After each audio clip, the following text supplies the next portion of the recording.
السلام عليكم، مرحبا بكم. اليوم معنا بشي اشرح. اليوم ان شاء الله غادي نقدم لكم واحد الطريقه نتاع نصايبوا عسل منزلي.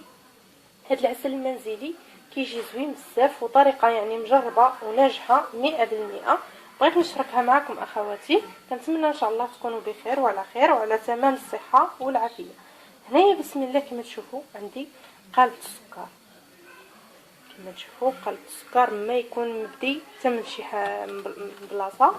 غادي نخلط، غادي نعبر هنا عبره نص سيترون نتاع الماء، وهنا كذلك دايره نص سيترون تاع الماء. عبرت كل نص سيترون على حيده باش يجيني العبار هذاك هو. وهنا غادي نخلط. اول حاجه نبداو بها غادي نبقى نكب الماء من فوق نتاعو بشويه بشويه هكا، ونخليوه كما تشوفوا هكا. لاحظوا ان غير شويه هكا كيبقى يذوب.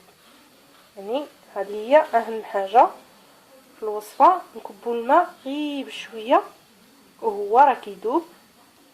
ومع غيبه ليله كامله اخواتي نخليوه يبات ليله كامله في هذاك الماء اللي نديرو عليه هكا.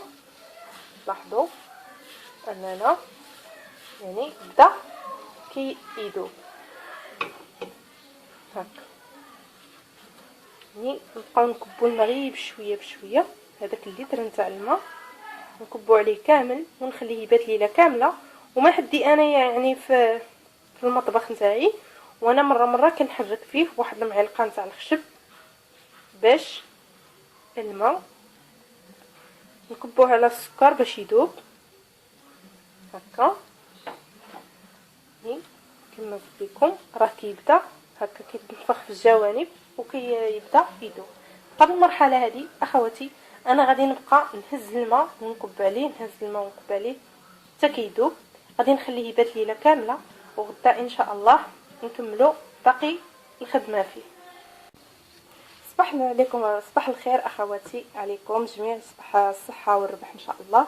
اليوم كما تشوفوا انايا دابا راه تقريبا ديك 11 نتاع النهار. غادي نحرك هكا داك العسل نتاعي مزيان.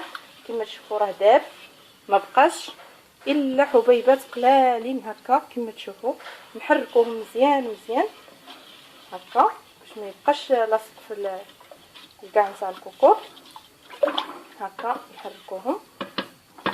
وهنا عندي حامضه كما تشوفوا، حامضه كامله قطعتها هكا دوائر، كنحيدو منها داك العلف ديالها او الزريعه نتاعها. وعندي هنا كما تشوفوا عويدات نتاع القرفه، عندي 5 نتاع العويدات. هنا عندي اي منديل يكون نقي نوضع فيه معلقه نتاع اتاي حبوب هكا. نعقدهم ونوضعهم كما تشوفوا.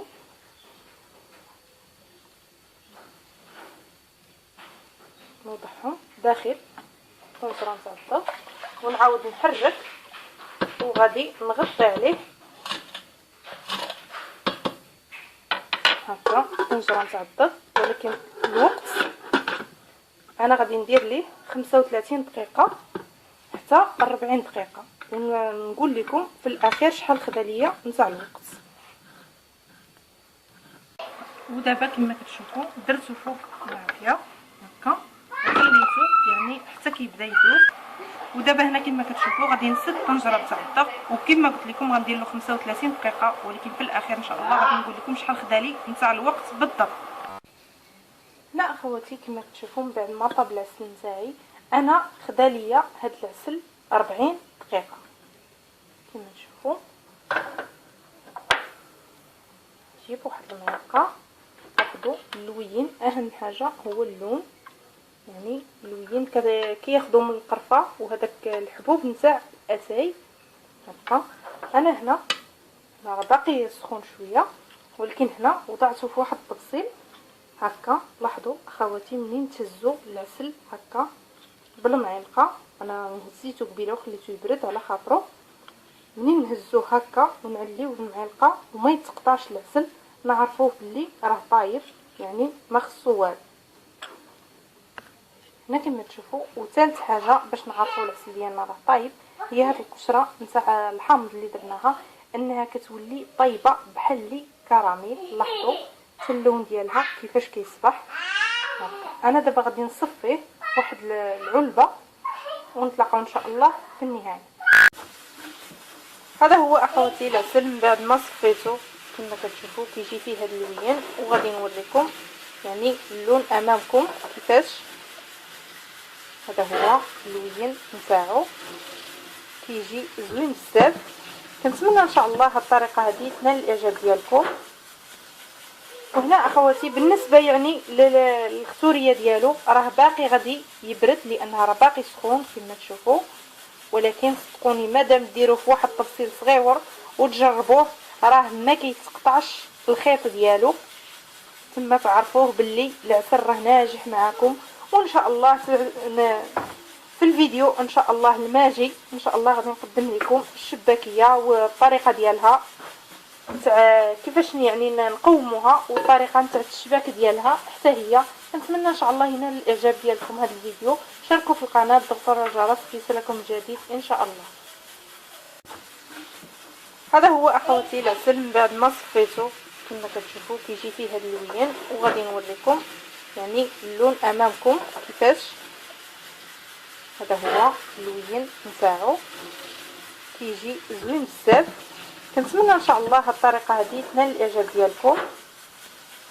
وهنا اخواتي بالنسبه يعني للختوريه ديالو راه باقي غادي يبرد لانها راه باقي سخون كما تشوفوا، ولكن صدقوني مادام ديروه في واحد التفصيل صغيور وتجربوه راه ما كيتقطعش الخيط ديالو، ثم تعرفوه باللي العسل راه ناجح معكم. وان شاء الله في الفيديو ان شاء الله الماجي ان شاء الله غادي نقدم لكم الشباكيه والطريقه ديالها تاع كيفاش يعني نقوموها والطريقه نتاع الشباك ديالها حتى هي. نتمنى ان شاء الله ينال الاعجاب ديالكم هذا الفيديو. شاركوا في القناه، ضغطوا على الجرس ليصلكم الجديد ان شاء الله. السلام عليكم، مرحبا بكم اليوم معنا بشيوط المؤشف. اليوم ان شاء الله غادي نقدم لكم واحد الطريقه نتاع نصايبوا عسل منزلي. هاد العسل المنزلي كيجي زوين بزاف وطريقه يعني مجربه وناجحه 100%. بغيت نشاركها معكم اخواتي. كنتمنى ان شاء الله تكونوا بخير وعلى خير وعلى تمام الصحه والعافيه. هنايا بسم الله كما تشوفوا عندي قالب السكر. كما تشوفوا قالب السكر ما يكون مبدي حتى من شي بلاصه. غادي نخلط، غادي نعبر هنا عبره نص سيترو نتاع الماء، وهنا كذلك دايره نص سيترو نتاع الماء. عبرت كل نص سيترو على حيده باش يجيني العبار هذاك هو. وهنا غادي نخلط. اول حاجه نبداو بها غادي نبقى نكب الماء من فوق نتاعو بشويه بشويه هكا، ونخليوه كما تشوفوا هكا. لاحظوا ان غير شويه هكا كيبقى يذوب. يعني هذه هي اهم حاجه في الوصفه، نكبوا الماء غير بشويه وهو راه كيذوب. ومع غيبه ليله كامله اخواتي نخليوه يبات ليله كامله في هذاك الماء اللي نديرو عليه هكا. لاحظوا اننا يعني بدا كيذوب هكا. يعني نبقاو نكبوا الماء غير بشويه بشويه. هذاك اللتر نتاع الماء نكبوا عليه كامل ونخليه يبات ليله كامله. وما حدي انا يعني في المطبخ نتاعي وانا مره كنحرك فيه واحد المعلقه نتاع الخشب باش الماء نكبوه على السكر باش يذوب هكا.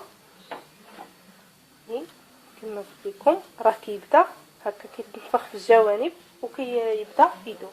قبل المرحله هذه اخواتي انا غادي نبقى نهز الماء ونكب عليه، نهز الماء ونكب عليه حتى كيذوب. غادي نخليه يبات ليله كامله، وغدا ان شاء الله نكملوا باقي الخدمه فيه.